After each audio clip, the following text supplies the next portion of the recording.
Moi, c'est Cécile, j'ai 22 ans et je suis atteinte de mucoviscidose et de diabète.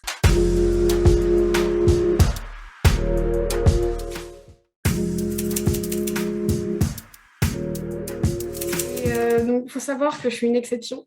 C'est-à-dire que mes poumons vont très, très, très bien pour quelqu'un qui a la vingtaine. Ce qui fait que d'habitude, pour la mucoviscidose, il y a beaucoup de traitements par aérosol. Donc, c'est-à-dire un peu comme quand on a de l'asthme, de la ventoline et d'autres produits pour fluidifier le mucus des poumons. Et donc pour attraper moins d'infections, etc. Moi, j'ai rien du tout, parce que mes poumons sont quasiment sains. Donc c'est vraiment une exception, il y en a assez peu, des personnes qui ont vraiment rien du tout, pas de kiné, rien. Et quand j'étais petite, j'avais quand même de la kiné respiratoire, donc pour aider à fluidifier, à cracher quand j'étais malade. Mais en fait, j'en ai plus besoin aujourd'hui. Donc, voilà. Par contre, ma fonction pancréatique s'est dégradée. Donc, quand j'étais petite, j'avais juste du crayon. Et progressivement, j'ai développé une intolérance au glucose, c'est-à-dire que je digérais beaucoup moins bien les sucres. Et puis, bah, j'ai fini juste avant le premier confinement, c'était rigolo, à plus du tout digérer les sucres, ça marchait pas du tout. Donc, bah, je suis retournée voir un autre docrinant en disant, bon, bah, ça marche plus. Et donc, du coup, j'ai commencé à avoir un traitement par insuline pour traiter mon diabète. Donc, j'ai commencé par une phase de prédiabète qui a duré à peu près 6 ou 7 ans. Donc, c'est assez long. Et ça a débouché sur un vrai diabète insulinodépendant. Donc, j'ai à me faire des piqûres 5 à 6 fois par jour pour pouvoir faire en sorte que ça soit stable. Heureusement que j'ai vaincu un peu ma phobie des aiguilles avant l'insuline, parce que sinon ça aurait été problématique. Bon, après, entre nous, les aiguilles des stylos à insuline sont vraiment minuscules, donc on les sent quasiment pas. Donc, heureusement, il y a l'insuline qui est ici. Et les aiguilles, où en fait on va juste visser par-dessus et l'aiguille est minuscule. Donc D'accord. ça s'emmène partout et c'est plus les grandes seringues comme il y avait il y a 20 ans. Et donc c'est un peu révolutionnaire parce que c'est vachement pratique en fait.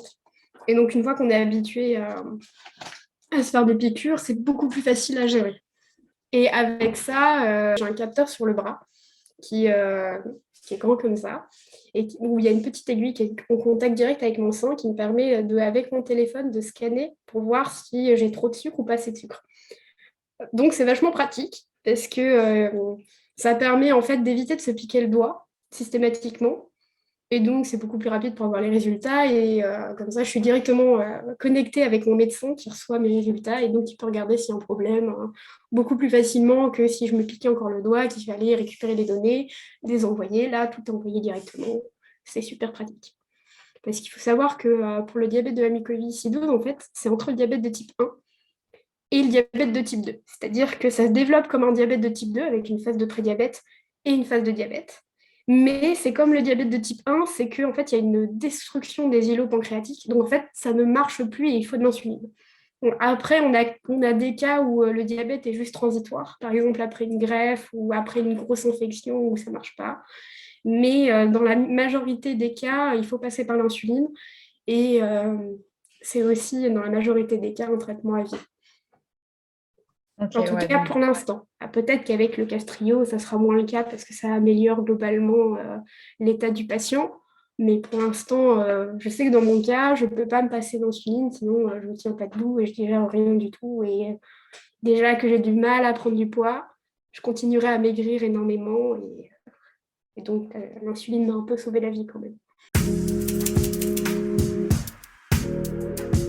Et c'est un des plus grands apprentissages, je pense, quand on est patient, et c'est la chose que les médecins ne peuvent pas faire à notre place, c'est apprendre à doser ses médicaments. Parce que si j'en prends pas assez, je vais être malade. Si j'en prends trop, je vais être malade. Donc c'est à moi de savoir quand est-ce que je dois prendre des médicaments. Donc au niveau des repas, dans mon cas, quelle dose je dois prendre. Donc c'est un apprentissage qui est long, hein, et qui se fait en fonction de ce qu'on mange. Par exemple, je dois prendre du crayon. Le matin, j'en prends pas parce que je mange pas de graisse. Et ça se passe très bien. Si, par exemple, je décide de me faire un petit déj anglais, là, je vais être obligée de prendre un médicament, sinon je ne vais pas le digérer. C'est pareil au niveau du sucre. Si je mange, par exemple, qu'un petit bout de fromage, ça ne sert à rien que je prenne de l'insuline. parce que je vais être en hypoglycémie, parce que j'aurai trop d'insuline dans le sang. Donc voilà, c'est vraiment un dosage un peu au feeling hein, quand même, hein. Et de savoir sentir quand est-ce qu'on a besoin de plus, un apprentissage par l'expérience aussi. Quand on a été plusieurs fois malade parce qu'on en prenait trop ou pas assez, bah, finalement on finit par apprendre à doser un peu mieux. Bon, des fois il y a des échecs, évidemment. Donc surtout avec l'insuline, parce qu'il y a d'autres facteurs qui jouent, il n'y a pas que l'alimentation. Par exemple, quand je fais beaucoup de sport, il faut que je réduise ma dose d'insuline, même si je mange globalement la même chose. Si je fais pas de sport, je vais être en hyperglycémie. Donc il faut que j'augmente ma dose. Et c'est quelque chose qu'on apprend avec l'expérience, en fait. Parce que le médecin, il va te dire, bah, tu vas prendre entre 0 si tu manges pas de graisse pour le crayon et 5 si tu manges très gras. Et donc, après, c'est à moi de doser en fonction de ce que je mange réellement, de comment est-ce que je vis, etc. Donc, c'est encore plus compliqué, à mon avis, pour l'insuline, parce qu'il y a beaucoup plus de facteurs qui jouent. Bon, le crayon, c'est facile. En plus, je l'ai depuis que je suis toute petite. Donc, voilà. Pour l'insuline, des fois, ça ne marche pas.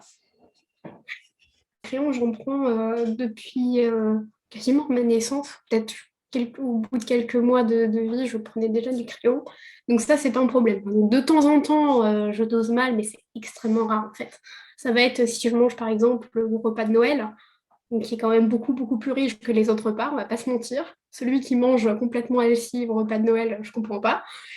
Et donc évidemment que le dosage ne va pas être le même, et de temps en temps, c'est vrai que j'en prends pas assez, ou j'en prends trop, ou c'est pareil quand je vais au restaurant. Bah, des fois, c'est pas exactement le dosage de gras, donc c'est un peu plus compliqué. Mais c'est pas trop trop gênant. Et puis dans le pire des cas, avec le crayon, bah, je serai malade le lendemain, je le sais, donc c'est à moi de gérer. Mais c'est vrai qu'il n'y a pas d'appareil, en tout cas à ma connaissance, qui permet de mesurer complètement à au gramme près, etc.